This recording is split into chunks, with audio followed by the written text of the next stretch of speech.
안녕하세요, 닥터효입니다. 오늘은 제가 항상 진료실에서 질문을 많이 받는 내용에 대해서 이해하기 쉽게 말씀드리도록 하겠습니다. 일단 제 얼굴에 뭐가 좋아요? 뭐 하면 이거 좋아져요? 라는 질문 많이 받거든요. 뭐 하면 좋아지는 게 아니라 다양한 걸 해보면서 뭘 했을 때 좋아지는지를 알아야 된다. 근데 병원에서는 가장 가능성이 높은 시술을 추천하게 되겠죠.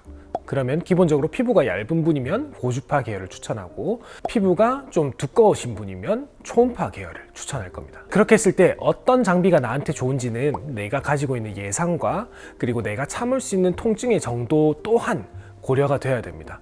무조건 효과만 따진다면 아프고 비싼 시술을 나의 의지랑 상관없이 받게 되는 경우가 많거든요. 그래서 처음부터 점점 레벨을 올려가면서 가는 것도 괜찮고요.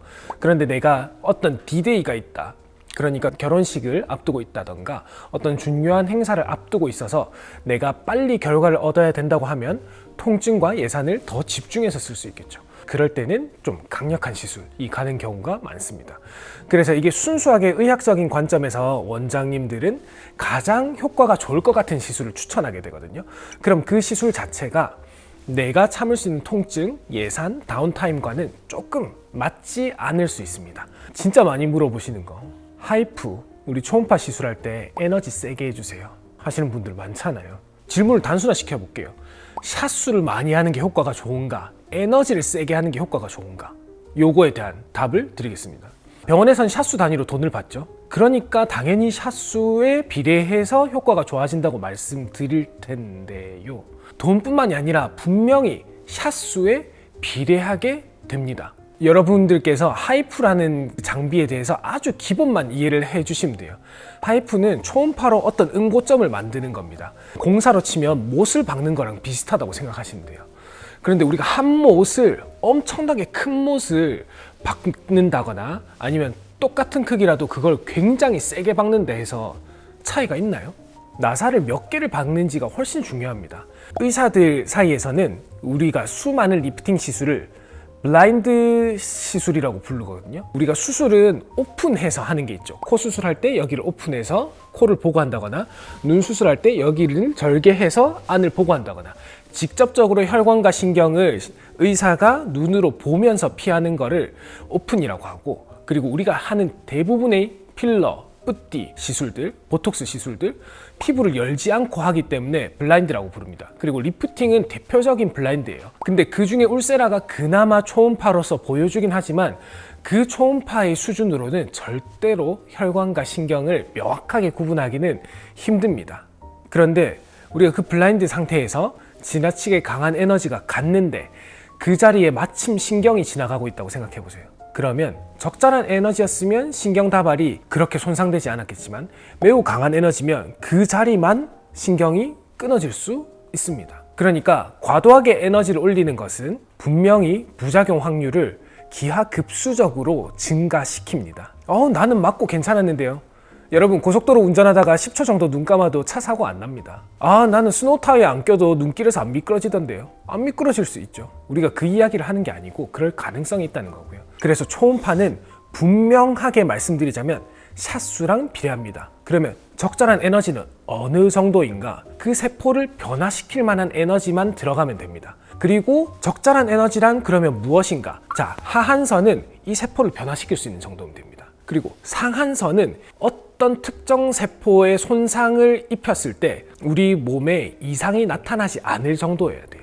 이 사이여야 돼요. 그래서 슈링크 뭐 하시고 울세라 뭐 하시고 저는 무조건 세게 해주세요. 세게 해도 아무 문제 없었어요. 당연하죠. 왜냐하면 시술하는 의사들도 자기 이름을 걸고 하는 시술이고 일단 기본적으로 환자에 대한 생각을 하기 때문에 부작용이 최대한 없게 노력하는 겁니다. 그런데 그 마음도 모르고 에너지를 높여달라는 거는 식당 가서 2인분 같은 1인분 주세요. 그런 말이랑 비슷한 겁니다. 내가 300샷만 하고도 600샷 같은 효과를 에너지를 2배 올리면 되겠지? 절대 아닙니다. 사실 369라는 것 자체가 한국 시장에서 주로 주도한 거거든요.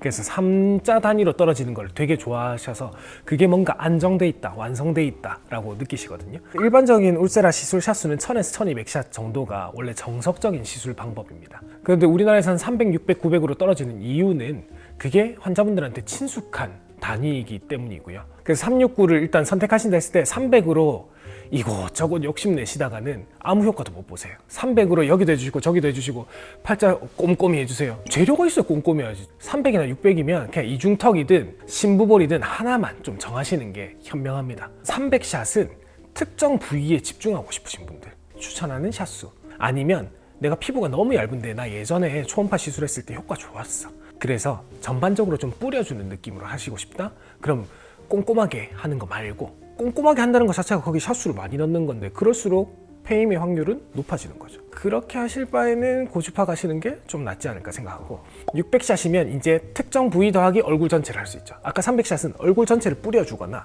특정 부위를 하거나 골랐어야 되는데 이제 600샷 정도부터는 두 개를 이제 컴바인 할 수 있는 거죠. 얼굴 전체도 해주면서 리프팅 해주면서 특정 부위도 좀 집중해 줄 수 있다. 600샷보다 더 높은 샷수 하시는 분들도 계시거든요. 그런 분들은 확실한 효과, 수술 같은 효과 바라실 때, 근데 난 수술은 안 하고 최대한 비슷한 효과. 자, 수술 빼고 수술 제일 비슷한 거 뭐예요 했을 때 울세라 1번이거든요.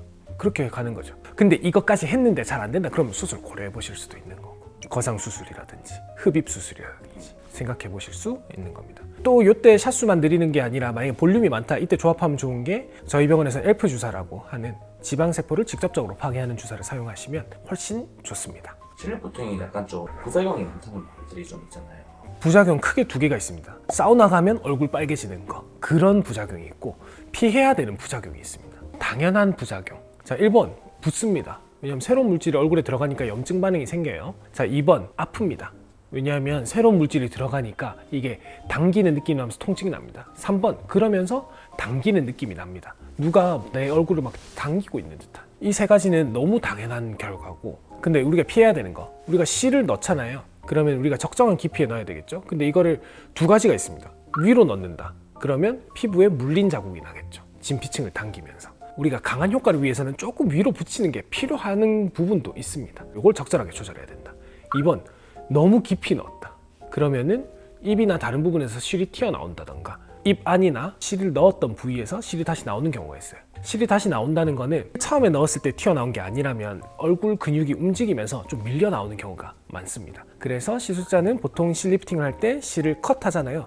그거를 있는 데서 그대로 컷하는 게 아니라 피부를 쫙 눌러서 최대한 많이 컷을 해서 남는 부분이 안쪽으로 들어갈 수 있게 합니다. 3번, 이 방향을 잘못 계산해서 특정 부분이 붓는다는 거. 2, 3주 가는 그런 붓기가 아니라 계속 가는 붓기가 되겠죠. 역광대가 크신 분인데 이분이 심부볼을 해결하고 싶었어요. 그러면 보통 뭐 다른 방향으로 당겨서 해결을 해야 되는데 여기 실을 바로 넣어서 광대에 걸어버린다면 물론 심부볼은 개선되겠지만 여기가 불룩해지겠죠. 그럼 그분 얼굴은 더 다이아몬드가 되겠죠. 약간 에일리언 페이스, 그런 얼굴이 될 수 있습니다. 저는 모든 시술에 공평하다고 생각합니다. 실리프팅이 필요한 사람은 실리프팅을 해야죠. 얼굴 보고 닌 실리프팅 필요하다가 아니고 이 사람이 원하는 리프팅 정도와 그 다음에 얼굴의 상태, 그리고 나머지 부수적인 거, 내가 다운타임을 견딜 수 있다, 아니면 나는 매일 출근해야 된다, 그럼 또 다르실 수 있죠. 그래서 그 부분을 고려해서 말씀드린 거고, 일단 빠른 리프팅을 원하시고, 그 다음에 어느 정도 아까 말씀드린 다운타임을 견디실 수 있고, 그 다음에 피부의 두께와 볼륨이 적절하신 분한테는 그걸 따라갈 수 있는 시술이 없어요. 요즘 남자분들도 엄청 많이 하시고요. 근데 실리프팅하고 기대를 하시면 안 되는 부분. 자, 실리프팅은 밑에 있는 볼륨을 위로 올리는 시술이에요. 그래서 얘는 볼륨을 채우질 않습니다. 꺼진 부분은 필러로 채우는 거고요. 처진 거는 리프팅으로 당기는 겁니다. 내가 팔자가 생긴 원인이 뭔지, 처짐만 문제라면 실리프팅으로 많이 개선이 되실 거고, 처짐과 꺼짐이 동시에 있으시다면 이것도 하시면서 볼륨을 채울 수 있는 필러라든지 콜라겐 부스터라든지 바이오 스티뮬레이터 같은 걸 이용하셔서 볼륨을 채워주시는 게 필요해요. 우리가 실을 8줄 넣을 수도 있고 16줄 넣을 수도 있어요. 그런데 그거는 우리가 못을 몇 개 박는다랑 비슷합니다. 못을 하나 받고 무거운 걸 거는 것과 못을 2개 받고 무거운 걸 거는 거는 버티는 힘의 차이가 있을 수밖에 없습니다. 그래서 실을 많이 넣을수록 오히려 피부가 물리는 듯한 부작용은 줄어들 수 있습니다. 왜냐하면 그 점에 힘이 아주 강하게 걸리지 않아도 되거든요. 그런데 우리가 실을 많이 넣을수록 붓기는 조금 더 생길 수 있겠죠. 그래서 가급적이면 효과가 오래 가기 위해서는 그런 개수도 생각하셔야 됩니다. 네, 오늘 환자분들께서 참 질문을 많이 받는 내용이라서 제가 답변을 드렸는데, 피부 관리랑 공부랑 운동이랑 되게 비슷해요. 꾸준히 해나가는 게 가장 목적지에 안전하고 빠르게 정확하게 도착하는 길이에요. 내가 생각하는 현명한 선택 하시기를 바라겠습니다. 오늘은 여기까지 하겠습니다.